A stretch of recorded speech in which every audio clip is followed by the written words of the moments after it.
അസ്സലാമു അലൈക്കും. അൽഹംദുലില്ലാഹി റബ്ബിൽ ആലമീൻ.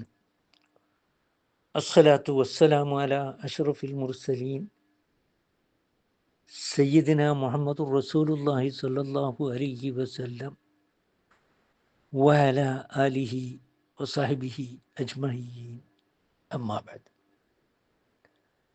കൂട് നിർമ്മിക്കേണ്ട കാര്യങ്ങൾ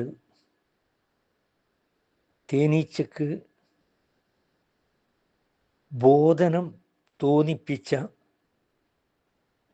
കാര്യങ്ങൾ പറഞ്ഞ ശേഷം പിന്നീട് അല്ലാഹു സുബ്ഹാനഹു വതആല അതിനോട് കൽപ്പിക്കുന്നത്,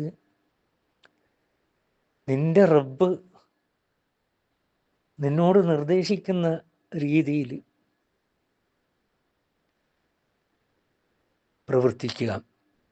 അഥവാ ഒരു തേനീച്ചക്കൂട്ടത്തിൻ്റെ പ്രവർത്തന രീതികളും ഘടനയുമെല്ലാമാണ്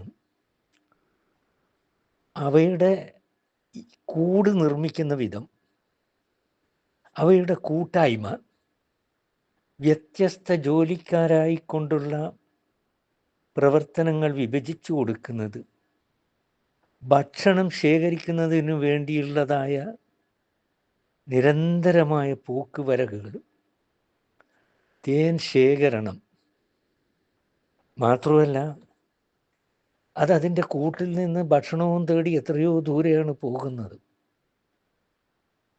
ആ ഭക്ഷണവും ശേഖരിച്ച ശേഷം ഒരു വിധത്തിലും തെറ്റുവരാത്ത വിധത്തിൽ അതതിൻ്റെ സ്വന്തം കൂട്ടിലേക്ക് മടങ്ങി വരുന്നുണ്ട്. ഇതെല്ലാം അല്ലാഹു സുബ്ഹാനഹു വതആല തേനീച്ചക്ക് നൽകിയ നിർദ്ദേശങ്ങളാണ്. പക്ഷെ അവക്ക് അതിനെപ്പറ്റി ചിന്തിക്കുകയോ ആലോചിക്കുകയോ ചെയ്യേണ്ട ഒരാവശ്യവും വരുന്നില്ല.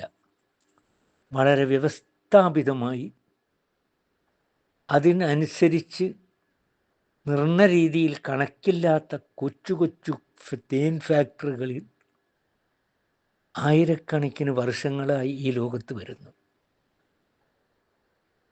തേൻ എന്ന് പറയുന്നത് വളരെ രുചികരമാണ്, ഫലപ്രദമായ ഒരു ഭക്ഷണമാണ്. അതിനാൽ അല്ലാഹു സുബ്ഹാനഹു വതആല അത് ഔഷധമാണെന്ന കാര്യവും ഇവിടെ പറഞ്ഞിട്ടുണ്ട്. അല്ലാഹു സുബ്ഹാനഹു വതആല ഈ തേന് മനുഷ്യന് ഒരു ഭക്ഷണമായിക്കൊണ്ടും ഒരു ഔഷധമായിക്കൊണ്ടും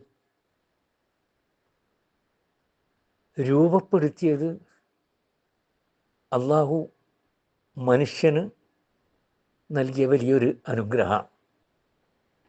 ആകാശത്തുനിന്ന് വർഷിക്കുന്ന മഴയുടെ ഉപകാരങ്ങൾ വിവരിച്ചു, ഭൂമിയിലെ മൃഗങ്ങളിൽ നിന്ന് ലഭിക്കുന്ന പാലിനെ പറ്റി പറഞ്ഞു. അതോടൊപ്പം തന്നെയാണ് ഈ തേനീച്ചകളുടെ വളരെ അത്ഭുതപ്പെടുത്തുന്ന പ്രവർത്തനങ്ങളും അതിൻ്റെ ഫലങ്ങളും.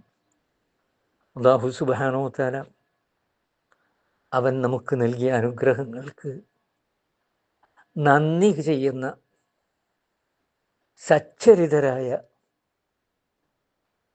ആളുകളുടെ കൂട്ടത്തിൽ നമ്മെ എല്ലാവരെയും ഉൾപ്പെടുത്തുമാറാകട്ടെ. വാഖിറു ദഅ്വാന അനിൽ ഹംദുലില്ലാഹി റബ്ബിൽ ആലമീൻ. അസ്സലാമു അലൈക്കും.